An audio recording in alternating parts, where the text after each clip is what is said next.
حضرت صلی اللہ علیہ وآلہ وسلم پر وحی کا ابتدائی دور اچھے سچے پاکیزہ خوابوں سے شروع ہوا۔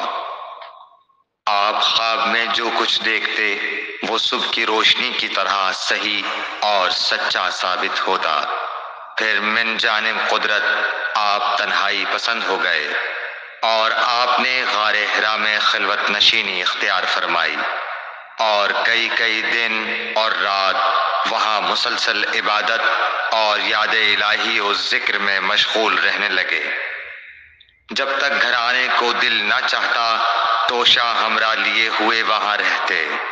توشہ ختم ہونے پر ہی اہلیہ محترمہ حضرت خدیجہ رضی اللہ تعالی عنہا کے پاس تشریف لاتے اور کچھ توشہ ہمراہ لے کر پھر وہاں جا کر خلوت گزین ہو جاتے۔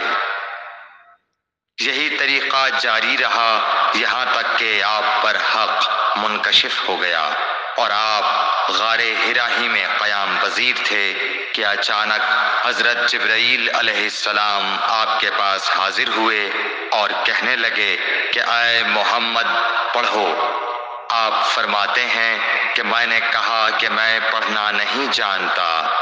آپ صلی اللہ علیہ وسلم فرماتے ہیں کہ فرشتے نے مجھے پکڑ کر اتنے زور سے بھینچا کہ میری طاقت جواب دے گئی۔ پھر مجھے چھوڑ کر کہا پڑھو۔ میں نے پھر وہی جواب دیا کہ میں پڑھا ہوا نہیں ہوں۔ اس فرشتے نے مجھ کو نہایت ہی زور سے بھینچا کہ مجھ کو سخت تکلیف محسوس ہوئی۔ پھر اس نے کہا کہ پڑھ۔ میں نے کہا میں پڑھا ہوا نہیں ہوں۔ فرشتے نے تیسری بار مجھ کو پکڑا اور تیسری مرتبہ پھر مجھ کو بھینچا۔ پھر مجھے چھوڑ دیا اور کہنے لگا کہ پڑھو اپنے رب کے نام کی مدد سے جس نے پیدا کیا اور انسان کو خون کی پھٹکی سے بنایا۔ پڑھو اور آپ کا رب بہت ہی مہربانیاں کرنے والا ہے۔ بس یہی آیتیں آپ حضرت جبرائیل علیہ السلام سے سن کر اس حال میں غار حرا سے واپس ہوئے کہ آپ کا دل اس انوکھے واقعے سے کانپ رہا تھا۔ آپ حضرت خدیجہ کے ہاں تشریف لائے اور فرمایا کہ مجھے کمبل اوڑھا دو، مجھے کمبل اوڑھا دو۔ لوگوں نے آپ کو کمبل اوڑھا دیا۔ جب آپ کا ڈر جاتا رہا تو آپ نے اپنی زوجہ محترمہ حضرت خدیجہ رضی اللہ تعالی عنہا کو تفصیل کے ساتھ یہ واقعہ سنایا اور فرمانے لگے کہ مجھ کو اب اپنی جان کا خوف ہو گیا ہے۔ آپ کی اہلیہ محترمہ حضرت خدیجہ رضی اللہ تعالی عنہا نے آپ کی ڈھارس بندھائی اور کہا کہ آپ کا خیال صحیح نہیں ہے۔ اللہ کی قسم آپ کو اللہ کبھی رسوا نہیں کرے گا۔ آپ تو اخلاق فاضلہ کے مالک ہیں۔ آپ تو کنبہ پرور ہیں، بے کسوں کا بوجھ اپنے سر پر رکھتے ہیں، مفلسوں کے لیے آپ کماتے ہیں، مہمان نوازی میں آپ بے مثال ہیں اور مشکل وقت میں آپ امر حق کا ساتھ دیتے ہیں۔ ایسے اوصاف حسنہ والا انسان یوں بے وقت ذلت و خواری کی موت نہیں پا سکتا۔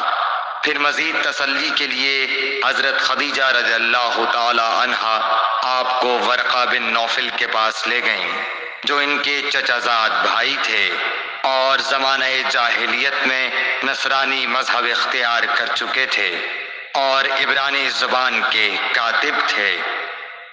چنانچہ انجیل کو بھی حسب منشائے خداوندی عبرانی زبان میں لکھا کرتے تھے۔ انجیل سریانی زبان میں نازل ہوئی تھی، پھر اس کا ترجمہ عبرانی زبان میں ہوا۔ ورقہ اسی کو لکھتے تھے۔ وہ بہت بوڑھے ہو گئے تھے، یہاں تک کہ ان کی بینائی بھی رخصت ہو چکی تھی۔ حضرت خدیجہ رضی اللہ تعالی عنہا نے ان کے سامنے آپ کے حالات بیان کیے اور کہا کہ اے چچا زاد بھائی، اپنے بھتیجے محمد صلی اللہ علیہ وسلم کی زبانی ذرا ان کی کیفیت سن لیجئے۔ وہ بولے کہ بھتیجے آپ نے جو کچھ دیکھا ہے اس کی تفصیل سناؤ۔ چنانچہ آپ صلی اللہ علیہ وآلہ وسلم نے از اول تا آخر پورا واقعہ سنایا، جسے سن کر ورقہ بے اختیار ہو کر بول اٹھے کہ یہ تو وہی ناموس معزز رازدان فرشتہ ہے جسے اللہ نے حضرت موسیٰ علیہ السلام پر وحی دے کر بھیجا تھا۔ کاش میں آپ کے اس عہد نبوت کے شروع ہونے پر جوان عمر ہوتا، کاش میں اس وقت تک زندہ رہتا جبکہ آپ کی قوم آپ کو اس شہر سے نکال دے گی۔ رسول کریم صلی اللہ علیہ وآلہ وسلم نے یہ سن کر تعجب سے پوچھا کہ کیا وہ لوگ مجھ کو نکال دیں گے، حالانکہ میں تو ان میں صادق و امین و مقبول ہوں۔ ورقہ بولا، ہاں یہ سب کچھ سچ ہے، مگر جو شخص بھی آپ کی طرح امر حق لے کر آیا لوگ اس کے دشمن ہی ہو گئے ہیں۔ اگر مجھے آپ کی نبوت کا وہ زمانہ مل جائے تو میں آپ کی پوری مدد کروں گا، مگر ورقہ کچھ دنوں کے بعد انتقال کر گئے، پھر کچھ عرصے تک وحی کی آمد موقوف رہی۔ صحیح بخاری حدیث نمبر 3۔